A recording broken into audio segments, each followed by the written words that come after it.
Oi pessoal, tudo bem? Hoje o Papo Animal fez uma viagem muito legal. A gente veio aqui para Sorocaba, exatamente no Zoológico Municipal Quinzinho de Barros. Para quem não sabe, o Zoológico Quinzinho de Barros, ou simplesmente o Zoo de Sorocaba, é um dos zoos mais famosos e mais completos do país. Faz um trabalho maravilhoso de conservação, de reprodução de espécies ameaçadas, de educação ambiental, enfim, um zoológico completo. Então eu convido vocês agora a um passeio maravilhoso no Zoo de Sorocaba, junto com a minha amiga bióloga Luana.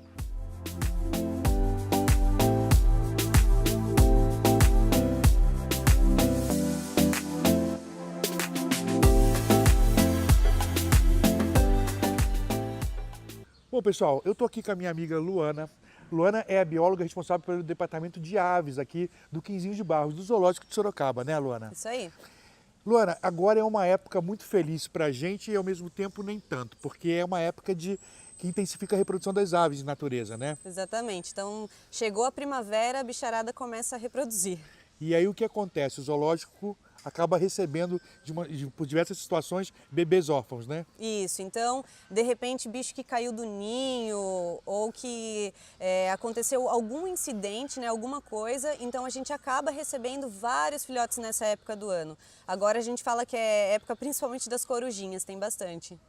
E aí, assim, Luana, por mais que as pessoas que estão nos vendo, a gente sabe que, por exemplo, corujas são animais carnívoros, mas naturalmente a gente sabe que se você der, tipo, carne vermelha, que nem a carne do bife que a gente come, o animal vai ter problema. Então vocês têm toda uma dieta também especializada para esses filhotes. Como é que vocês alimentam essas corujinhas, assim? Sim, É então... rato picadinho? Como é que é? Então, o que acontece? A gente tem um protocolo de alimentação de filhotes, né, que tem que ser seguido, porque senão os animais, na natureza, eles têm a dieta de corpo inteiro, que a gente fala, né? Então, eles comem víscera, eles comem... até os pelos eles ingerem, né, para depois fazer aquelas pelotas de regurgitação, no caso dos rapinantes. Eles comem pedacinhos de ossos. Então, se a gente não dá uma dieta completa, esse animal pode ter falta de diversos nutrientes e ele vai ficar doente. Então, logo que ele chega, nos primeiros dias, às vezes a gente até suplementa com cálcio mesmo. Então, o que a gente faz? A gente dá ou rato ou pintinho, né? Os pedacinhos e tudo mais com vísceras, pedacinhos Pena, de osso, pelo. pena, pelo, tudo isso.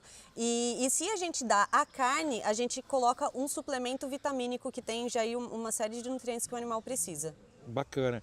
Então, isso é mais para as pessoas entenderem que existe toda uma ciência por trás de cuidar de filhote. Porque há um tempo atrás houve uma polêmica aqui no Brasil, não sei se você acompanhou, de uma determinada protetora que resgatou uma coruja e alimentou essa coruja, como ela é vegana, ela alimentou essa coruja com uma papinha para filhote, tipo filhote sabiá, e a coruja veio a óbito. Então, é só para entender que muitas vezes há necessidade de você, de repente, sacrificar um ratinho em função da saúde de um animal, né? A gente não pode querer mudar a biologia de um animal carnívoro e querer que ele vire vegetariano, né? Ou Com seja, certeza. a alimentação é correta.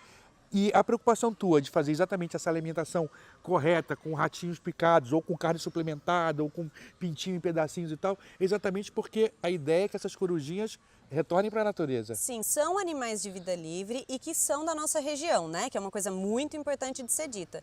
Então, se eles são da nossa região, eles são provenientes de vida livre, a gente vai criar esses bichos até que eles empenam, tenham condições de voar. Eles vão ser colocados em recintos maiores quando eles estiverem todos empenados para treinar voo. Legal. Porque o que acontece? Se você tem um bicho de gaiola e você solta na natureza, isso à primeira vista pode parecer uma coisa maravilhosa, mas esses bichos eles não têm nenhuma musculatura fortalecida para voar. Então eles vão voar 2 metros e vão cair ali na esquina e provavelmente não vão sobreviver. Então a gente tem que ter uma recuperação, uma reabilitação desse animal para depois pensar em voltar o bicho para a natureza. Agora, isso eu acho que é um dos trabalhos mais bonitos que a gente pode ver. Por exemplo, vocês fazem esse trabalho lindo aqui de reintrodução da maioria dos animais que vocês podem, né? Eu já soube que o Zoológico de Sorocaba já esteve envolvido com soltura de onça parda, com soltura de lobo-guará, tamanduá-bandeira. Todos os animais que chegam pela polícia ambiental, ou por queimada, ou porque são atropelados, vocês recuperam e soltam. Isso. Isso eu acho um dos trabalhos mais lindos que os zoológicos estão fazendo e que as pessoas não têm a mínima noção do que acontece, né? O pessoal lá do Zoológico de Bauru também, o que eles fazem de trabalho de reintrodução de animais, ou seja, grandes zoológicos do Brasil fazendo esse trabalho. Agora, Luana, essas aves, como você falou, são aves urbanas, essas corujinhas, né? São aves Elas urbanas. vivem por aqui mesmo, aqui no bairro, na praça, elas criam, dentro do zoológico mesmo, elas criam nessa parte vegetal do zoo, né? Então, soltura por aqui. Agora, uma dúvida. Aves de rapina, para o pessoal que está nos assistindo, aves de rapina são aves caçadoras, são predadoras. Isso. Vocês ensinam elas a caçarem também antes de soltar?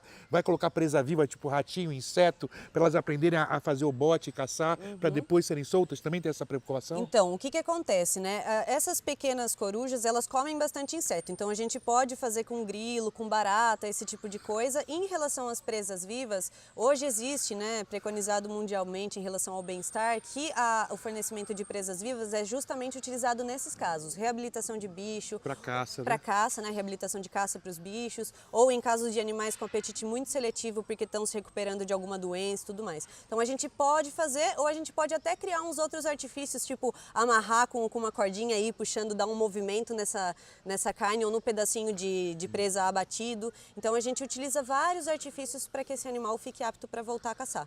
Então vocês estão vendo, pessoal, que há toda uma preocupação, não só de cuidar do filhotinho com uma dieta correta para que ele fique forte, depois ele vai para um viveiro grande para ele poder desenvolver musculatura peitoral para voar, e depois disso ele aprende a caçar, e só assim, depois que eles tiverem, que a Luana e a equipe dela tiver certeza que o animal está apto, ele vai para a natureza. Agora, você estava me falando também que fora as corujinhas também está chegando muito passeriforme, né? Agora Sim. pica-pau, sabiá, um monte de coisa, né? Sim, vários. E aí o que até a gente tem conversado, né, a equipe técnica tem conversado, é que esse ano a gente tem recebido mais pica-paus do que o habitual. Então isso nos leva a pensar, por que será que esses bichos estão chegando mais? Será que estão destruindo mais o habitat onde eles vivem? E eles estão começando a vir para a zona urbana, né? Exatamente, eles estão se aproximando mais das cidades e das pessoas, então é uma coisa a se pensar, a se estudar para descobrir o porquê, né? Legal. Agora, ó, todo mundo está assistindo a gente, sabe o que eles estão loucos? Pra Para ver ver os seus filhotes. filhos. Vamos lá? Vamos.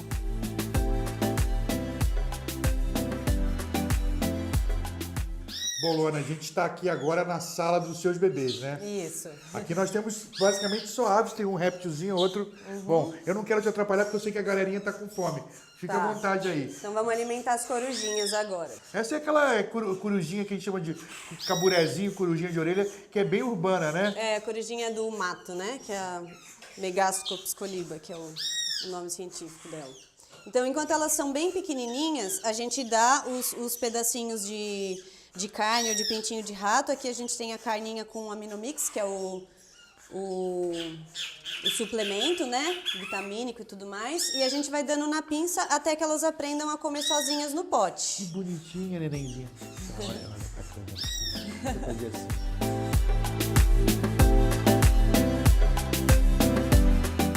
Essa é uma espécie de corujinha que, claro, ela pega animais, vertebrados também, mas ela é especializada mesmo em comer insetos. Então ela gosta de grilos grandes, gafanhotos, cigarras, né, libélulas, mas também pega uma lagartixa, um sapinho pequeno, um camundonguinho, mas a paixão delas são insetos mesmo. E aí, pessoal, por exemplo, as corujas são carnívoras, mas aí se a Luana for cuidar do pica-pau, já é uma papa também à base carnívora, porque o pica-pau é insetívoro, mas diferente a comida. Aí vai dar pro filhotinho de bem-te-vi, é outro tipo de comida. Vai dar pro sabiá do campo, é outro tipo de comida. Então são vários alimentos diferenciados que você tem que preparar aqui, vários tipos de dieta. Aí, pessoal, sabe o que é louco? Vocês estão vendo aqui, tem uma escadinha de coruja. Coruja é uma ave que tem um comportamento diferente da maioria delas. Por exemplo, se ela põe um ovo hoje, ela começa a chocar.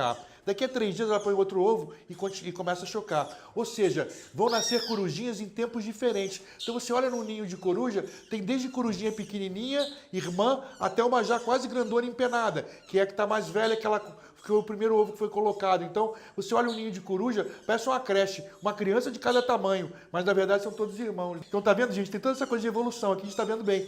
A corujinha maior já não quer mais comidinha na pinça, ela já quer comer e aprender sozinha. Ou seja, ela vai começar a aprender a comer sozinha, já é um passo para a reintrodução em natureza. Muito legal. Trabalho lindo que é feito aqui no Zoo de Sorocaba. Muito legal, Luana. Legal, né? Muito lindo. Então tá bom.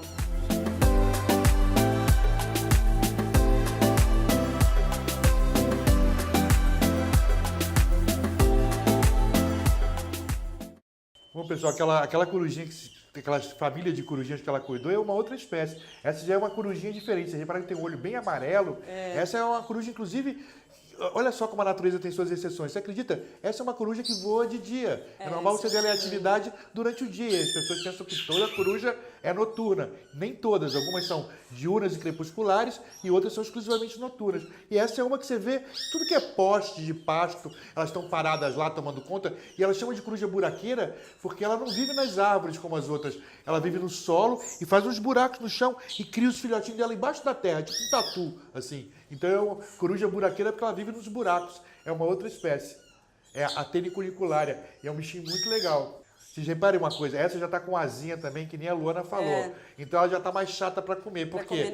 Já está se achando grande, já está se achando adulta, acha que pode comer sozinha. Então logo, logo essa aí também vai passar a dar menos trabalho para os cuidadores, porque vai comer sozinha, né? Exato. E isso é um passo para adaptação à vida livre, entendeu, pessoal? São várias etapas, super trabalhoso, mas fala a verdade, Luana, não é a coisa mais gratificante do mundo você poder soltar essa corujinha e saber que você foi responsável por isso? Com certeza. Que muitos dos animais que a gente recebe, se não tivessem essas intervenções e esses cuidados, eles não sobreviveriam, né? Então a gente percebe que o nosso papel ele é bem importante Muito importante. para os bichos, né?